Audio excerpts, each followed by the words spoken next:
ওয়াকারুজ্জামান সেনাবাহিনীর প্রধান, তিনি 24-এর গণ অভ্যুত্থানে যে ভূমিকা নিয়েছিলেন জনগণের পক্ষে সেটা প্রশংসনীয়, ঠিক আছে।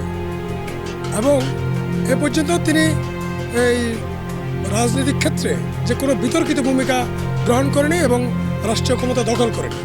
সেক্ষেত্রে ওয়াকারুজ্জামানকে আমি সাধুবাদ জানাই। কিন্তু কথা হচ্ছে যে রাষ্ট্র, সরকার, নির্বাচন কমিশন যে ধরনের ভোট জালিয়াতি করার অপচেষ্টা করছে একটা দলের পক্ষে, জামাতের পক্ষে, সেটা কিন্তু খুব খারাপ বিষয়। যে নির্বাচন কমিশন আপনাদেরকে বসানো হয়েছে, যে বা যারাই বসুক, আপনাদের মনে রাখা দরকার যে নির্বাচন ডাকাতির বিরুদ্ধে জনগণ ক্ষেপে হাসিনাকে পদত্যাগে বাধ্য করেছিল, পালিয়ে যেতে বাধ্য করেছিল। আপনাদেরকে বসিয়েছে নির্বাচনে ভোট ম্যানিপুলেট করার জন্য নয়, একতরফা নির্বাচনের জন্য নয়, ভোট জালিয়াতির জন্য নয়, ভোট ডাকাতির জন্য নয়।